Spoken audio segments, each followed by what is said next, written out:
Hi, hi guys. I'm Alex Holmstrom, and this is the Alex at Bat podcast. And today we got Jason Holmstrom, our guest. When it comes to anything to do with athletics, highlights, big plays, current or throwback sports news, we will always be at bat. In today's episode, we are going to be talking about the top head coaches of the year after the wild card Saturday games. Next up. So today I wanted to get your opinion on the Coach of the Year situation going on. I looked up on the internet this article by Ben Arthur out of Fox Sports, and these are more or less his picks for who he thinks is in the running. You have Kyle Shanahan, 49ers coach, 10-game winning streak, killing it with a third-string quarterback, Brock Purdy. You have Brian Dable, whose name I just learned today, or how to say it anyway. First time they made the playoffs since 2016. Impressive.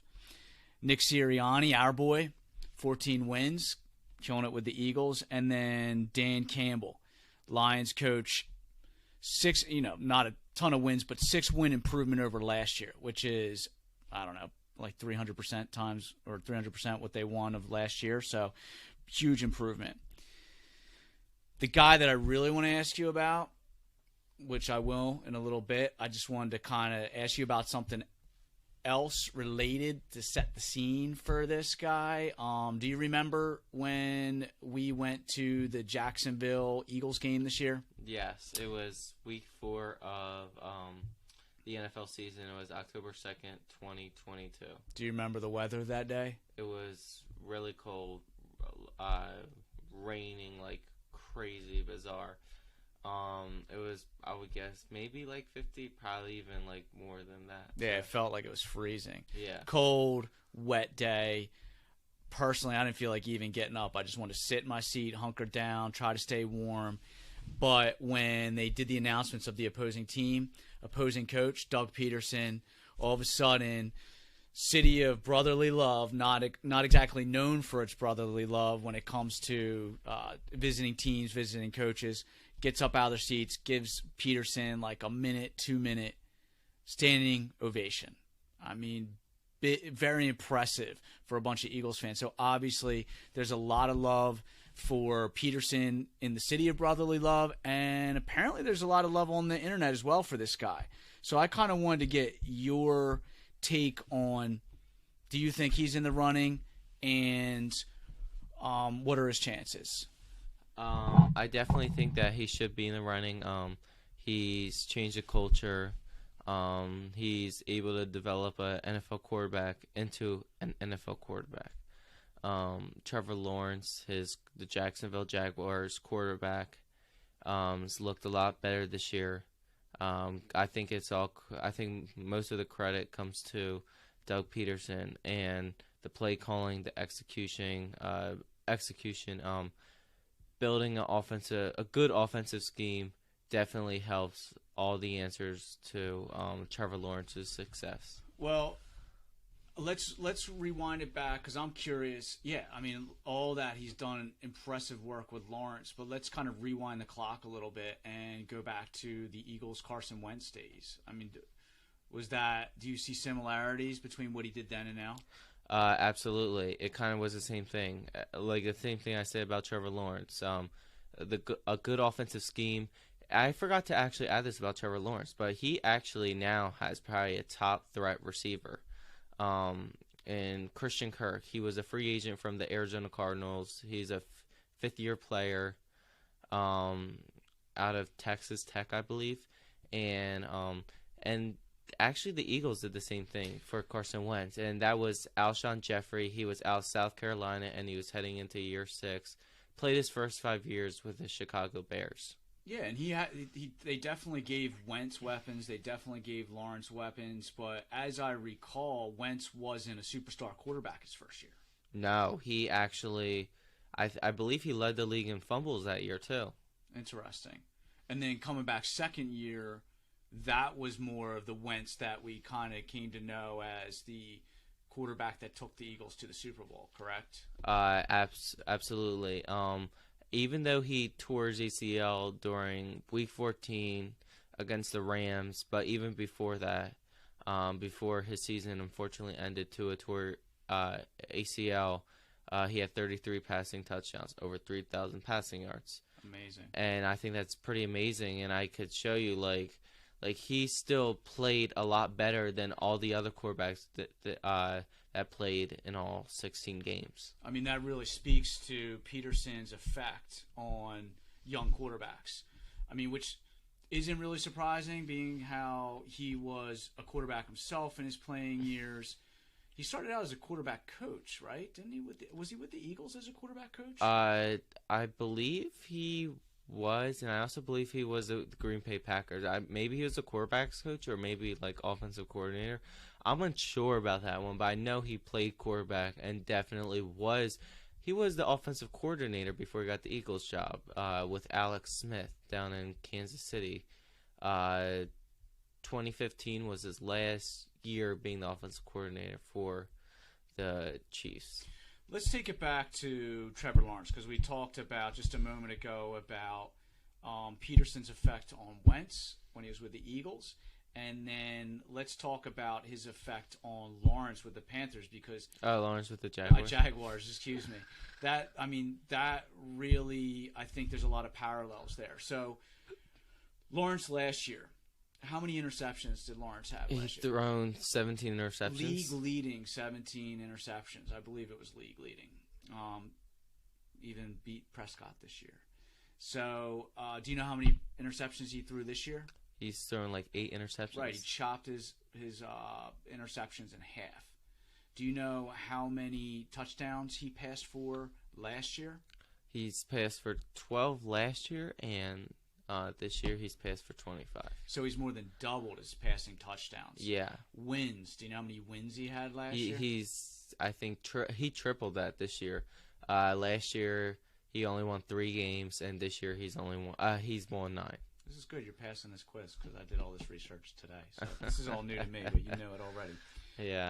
Yeah. So I think it really, like we were saying, I mean, you have the Carson Wentz years where he came in and he turned a young quarterback around and made him into something pretty special, enough to get him to the Super Bowl. Came in and took a couple years off, came into the Jaguars situation and turned a young quarterback around there. But it's not just about turning young quarterbacks around, though, is it? I mean, there's obviously something more. I think a little while back you said the word culture, which I'm curious, what ways do you think that somebody like Doug Peterson comes in and changes a football culture? Because, I mean, let's admit it, last year's Jaguars culture couldn't be much more toxic. This year's Jaguars culture, completely different. Obviously, Peterson has a hand to play in that. What do you think he did? What was the magic pixie dust that he sprinkles on his teams? I really think the way how he changed the culture was, I think they found a coach that wants to play. I think they found a coach that wants to play for a guy like Doug Peterson, and I think that I know like last year they had a guy named Urban Meyer who was the coach, and all the things that happened toward his end of his tenure with the Jaguars, which didn't last long. Felt not a place you wanted to be at, not a toxic place, but and I guess, a lot of people didn't feel like they wanted to play for the Jacksonville Jaguars, but once Doug Peterson started to change everything around, now more players wanted to sign. They signed a lot of good players in free agency. They signed pretty much a lot of like unknown type of players too, because before the only reason I knew who Zay Jones was, which is one of their starting receivers. I believe they're his number 2 receiver.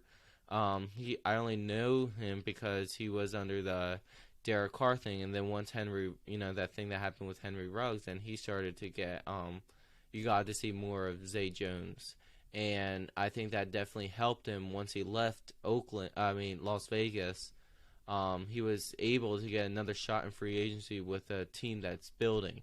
And Trevor Lawrence, it reminds me of Carson Wentz, Joe Burrow, It reminds me of all these different quarterbacks. Like, once they signed good players in free agency, this whole team, their second, third year, it started to turn around. Yeah, and it does kind of, I mean, you bring a good point, because I guess I'm looking at it from, it's kind of like which comes first, the chicken or the egg? Like, is it the coach that brings the culture, or is it the players that affect the culture? Like, who affects what? And so, yeah, I mean, that's a good point. You kind of need that combination. It can't be all the coach. The coach has to bring in people that are going to make a positive impact. One thing that I did read that I'd like to get your thoughts on was that coming off the AFC South win against the Titans. Yes, Titans. Last week, they caught Josh Allen coming off the field. What is he? Linebacker? He is outside linebacker / defensive end. Yeah. So they called him not the quarterback for the Buffalo Bills. No, not the quarterback. Don't get confused with that. Yeah.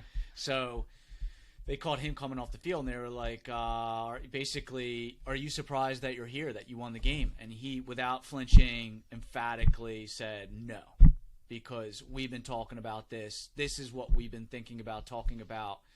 This is the tone that we've set since day one training camp. And talking to Trevor Lawrence, do you know how many games they lost?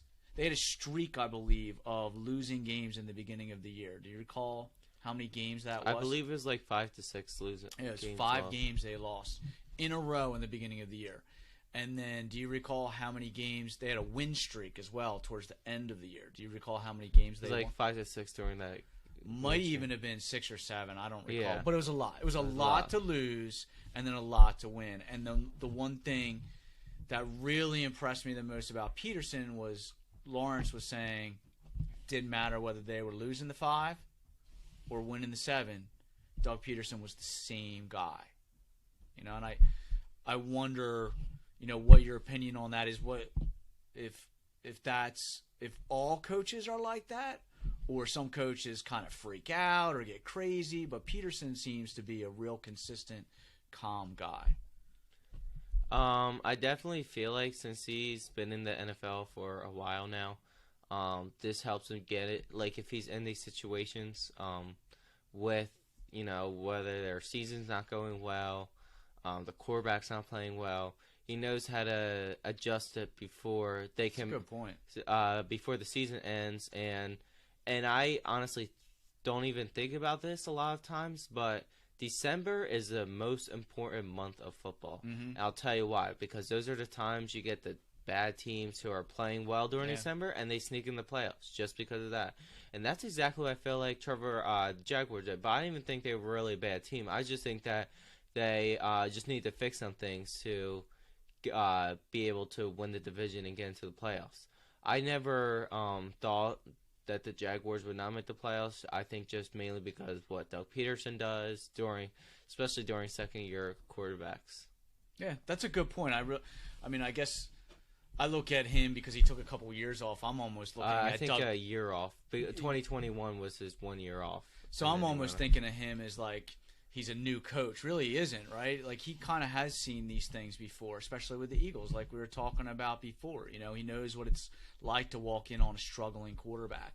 He knows what it's like to walk in on a struggling team. He knows what it's like to rebuild that, and he kind of – I know he's a real faith-based guy, so he probably has a lot of that faith when times are bad. They'll pick it up.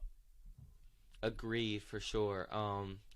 Doug Peterson before he got the hiring for the Eagles, it was Chip Kelly. Yeah. And that turned out to be a little bit of a mess. I know they had Mark Sanchez and Sam Bradford, all those guys. And honestly, I think they just needed to find the right coach and a young quarterback. I know, Mark Sanchez and Sam Bradford weren't like bad quarterbacks. They weren't like the popular quarterbacks, but I just think it was time to move on from them. I definitely feel like it was time to start fresh. Start with pretty much a young quarterback and build a franchise and build a good team around that quarterback to help him succeed. Good points. Before we wrap this up, I did want to ask you, looking towards the end of the season when this whole thing comes to an end and the votes are cast, the real big question is who actually is going to be the coach of the year. Before we do that, let's look backwards. Who was coach of the year? I guess it wasn't last year. It was a couple years ago when McVay. Yes, from that the was Rams. 2017 football season. And the reason that I bring that up, because you and I were talking before about this, what did his season look like the year that McVay won Coach of the Year? So actually, it's funny you bring that up. Sean, they lost in the literally first round exits in the wild card round against the Falcons, and I think that most people think like, oh yeah, if they go to the Super Bowl, whoever goes to the Super Bowl and who's not known for automatically wins. But unfortunately, that's not always the case. And the reason I think he won the Coach of the Year is actually for a couple of reasons. One, he changed the culture in Los Angeles. They weren't known for winning, like Peterson did with the Eagles and now the Jaguars. And what else? He the offense for the Rams, they actually had a second-year quarterback that year too, in Carson Wentz's draft class. Yeah, Jared Goff. He was actually the first draft pick of that year, and Wentz was the second. But anyways, they were one of the worst offenses in the league before McVay got there, and he turned out to be one of the best offenses in the league. Jared Goff, his rookie year, throwing more interceptions than he did passing touchdowns. Wow. And the year after, he passed. So did Lawrence, right? Because he had the 17 interceptions and 12 passing touchdowns. And yeah, and then that's how I think Sean McVay won Coach of the Year, because he changed the culture. He changed the way how the offense played. He made some changes on the staff and everything, and that's how he got his award. Interesting, and I'm glad we kind of went back to that, because it really does reinforce my thoughts that Peterson very well could end up winning this thing if we're looking at somebody like McVay as like the precedent, like what's come before. Any final thoughts on Peterson or any of the other guys that we mentioned, Shanahan, Dable, any of those other guys? Before we end this video, I was just wanting to talk about Kyle Shanahan real quick. He had all this different quarterback problems. Started with Trey Lance, the year they drafted out in 2021 out of North Dakota State, and that really did not work out. It tore his ACL week 1 against the Chicago Bears, which turned into a loss. Then it went to Jimmy Garoppolo. Jimmy J, yeah. And then he started to look like he might have shown some good flashes, and then they went to Denver, and he didn't look good. And then he tore his ACL, I believe, towards week 13 against the Dolphins in the middle of that game. And he tore his ACL? I can't remember what he did, but he was out for the year. Jimmy G. I know he had some injury that was he was out for the season. I thought he just stunk his way off the field. Not that. Okay. But they're actually winning that game, I believe, too. And Brock Purdy came in. He was the last pick of the draft. They call him Mr. Irrelevant. That's what they always call. Was he stocking shelves at the grocery store before? That's a very good question, but who knows these days? You hear all about all these quarterbacks. I mean, not all these quarterbacks. All these guys who don't really get their way. They turn out to get a job at Walmart and then start stocking shelves there. But for him, he actually I don't think lost at all this year. I mean, like when he started 10-game win streak. Yeah, 10-game win streak. Now I think Jimmy Garoppolo is responsible for some of those, but Purdy continued it. Yeah, Purdy continued it, and you would never expect a third string quarterback. Nah. You think most people think oh yeah, third string quarterback. Yeah, our season's done. Now that really does. I mean, I know we're kind of like Team Peterson on this, and that's the point of this video. But there really is a case to be made for a lot of these guys, and if you look at Shanahan, he's kind of like Peterson in that. Well, no, he's kind of the opposite of Peterson, because Peterson's like, I'm going to take the quarterback I have and I'm going to make this thing work with him. And Shanahan's more like, it doesn't matter which quarterback I have. I'm going to make this system work. And so that does speak to Shanahan and his system. It can be pretty much applied to any quarterback. He'll take anybody, even a third stringer. So all good picks. Wish the best to all of them. I'm still probably, in the end, Team Sirianni because, that's our team. But anyway, take us home with this. This is Alex signing off on the Alex at Bad podcast. And this is Jason Holmstrom signing off, our guest. This is episode 4. See you next episode. Goodbye.